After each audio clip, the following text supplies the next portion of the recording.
Good evening and welcome to State of Business on Art Television. I'm Tamiru Nimsa. Let's have a look at the headlines. Income tax should be directly received by the central government. President asserts. Indian naval ship Kamota arrives in Sri Lanka. News in detail. President Ranil Wickremesinghe last week stressed that the income tax which are collected by the local government authorities should be directly received by the central government. Accordingly, the opposition questioned claims made by government spokesman that a tax on housing proposed in an International Monetary Fund deal is only limited to rich people. However, President Wickremesinghe made a promise in Parliament that the first house of a citizen will be excluded from the property tax. I just want to tell the House in regard to the rental income, we are going to have a wealth tax. And there will be a very high threshold. So 90% of the people's houses will not even be, one house will be exempt from it. So don't worry, your house is safe. But why is it we are going to rental income? No, this was based on rating. Then we came up with a problem. Rates belongs to the provincial council. So if we go on the rating business, there is a possibility that the court can say that this money belongs to the provincial council. So we want to get it here. So we have used a different formula called rental income. Your income tax belongs to the central government. It's the same. You would generally have used the ratings, but to get over the constitutional issue, that we have done this. But it's going to have a very high threshold, and I don't think the vast majority of the people in this country should even be worried about their house. So that's all. But we will have to get on to wealth tax. I know SJB is very, very worried that their billionaires who are with them will get a tax. But nevertheless, this is the reason.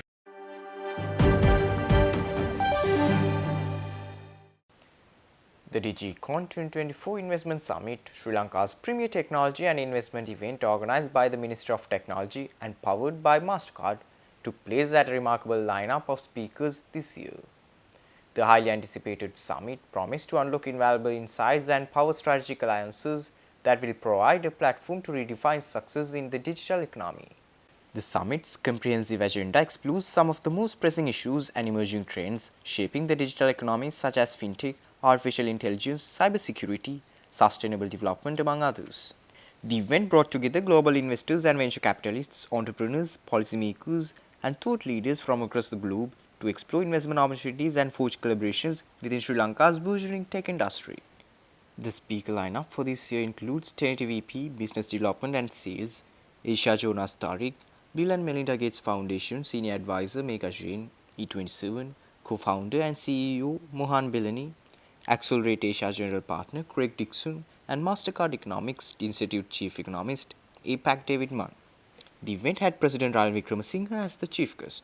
Some of the other speakers who took part in the summit include BMGF Director of Digital Public Infrastructure Sanjay Jain, Startup Genome Senior Advisor Ravi Narayan, Quest Ventures Managing Partner James Tan, Mars & Group Head CFO Swapnendu Mohanty, IFC Country Manager for Sri Lanka and Maldives Alejandro Alvarez de la Campa, Basic Roots Consulting Partner Sonal Biani, Microsoft, South Asia Alok Lal, and World Bank Senior Digital Development Specialist. The DigiCon 2024 Investment Summit promises to be a landmark event, setting the stage for Sri Lanka's ascent as a hub for technological innovation and economic growth.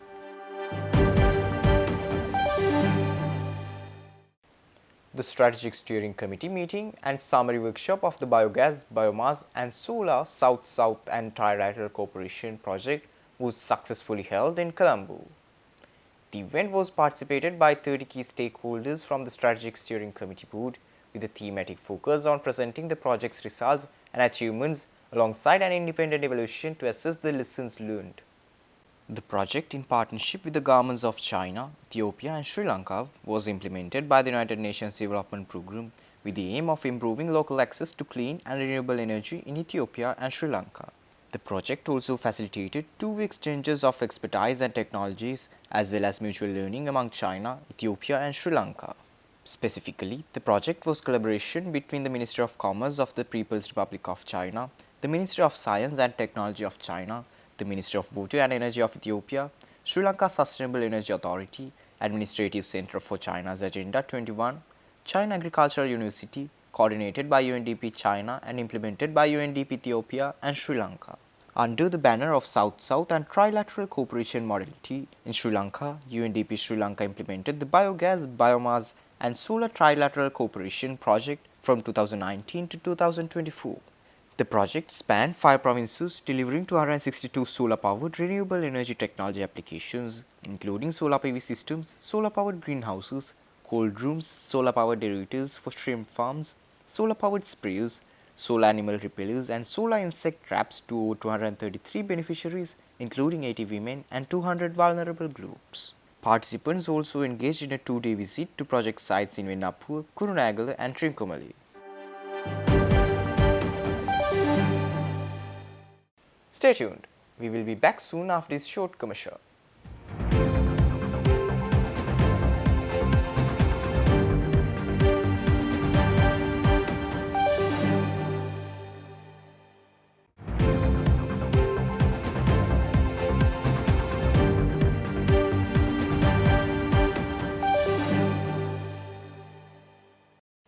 Welcome back after the break. The High Commission of Sri Lanka in the United Kingdom, in collaboration with the Sri Lanka Export Development Board, Sri Lanka Apparel Sourcing Association and Joint Apparel Association Forum, proudly presented the Source Sri Lanka Fashion and Textile Trade Show 2024 at the Royal Horticultural Hall in London. The High Commission of Sri Lanka in the United Kingdom has organized the Source Sri Lanka Fashion and Textile Trade Show last week at the Royal Horticultural Hall in London. The High Commission has been assisted by the Sri Lanka Export Development Board, Sri Lanka Apparel Sourcing Association and Joint Apparel Association Forum. This landmark event, the first of its kind in the UK, showcased the best of Sri Lankan fashion and textiles with 80 exhibiting stalls. The event provided a unique platform for UK buyers and fashion enthusiasts to engage directly with Sri Lankan manufacturers and designers. Highlights included a fashion show, the launch of Your Vital Island by High Commission of Sri Lanka in the United Kingdom, Rohita Bogul, and a panel discussion led by industry leaders and experts on the values and sustainability of Sri Lanka's apparel industry.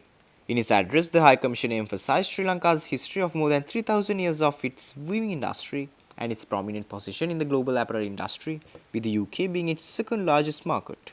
The Source Sri Lanka Roadshow highlighted Sri Lanka's commitment to excellence, sustainability, and innovation in the global fashion industry.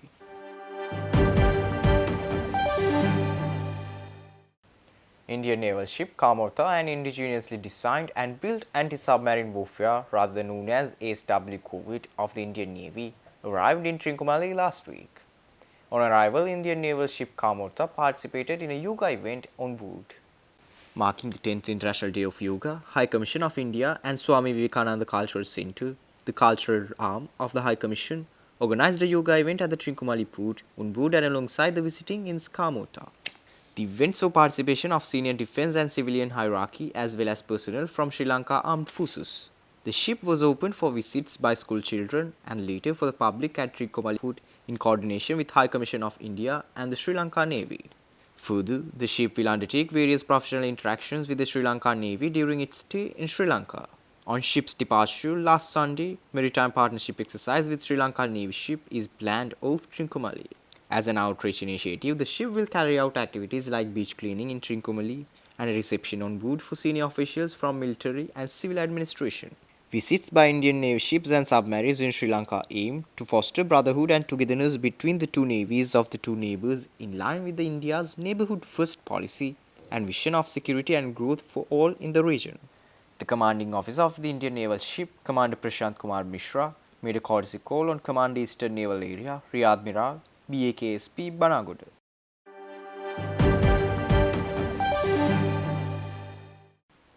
Before winding up, we also bring you around to how the Buddhists celebrated the Posun Puya Day, which fell on last weekend.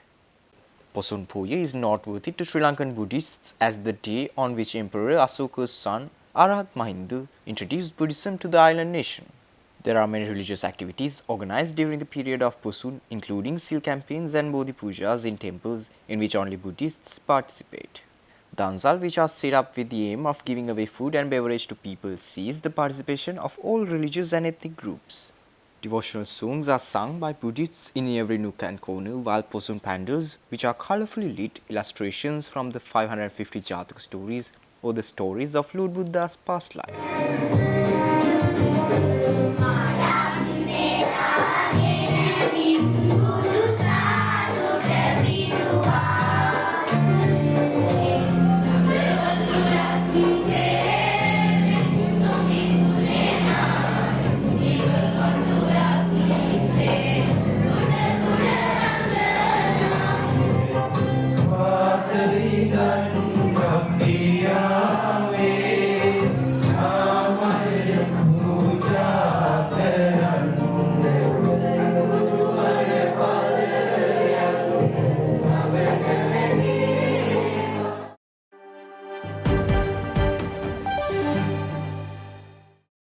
Stay tuned for stock update.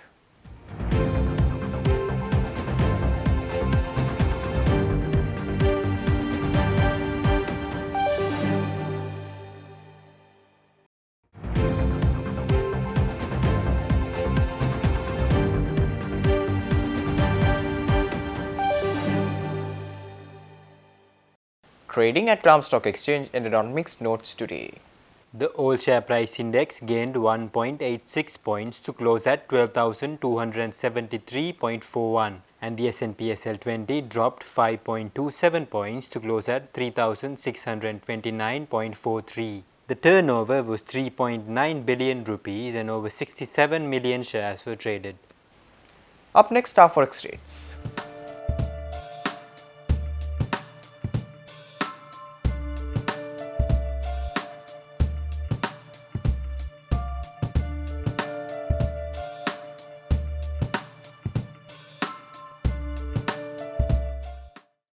That's all our news for today. For this and more, subscribe to our channel on YouTube and follow us on Facebook.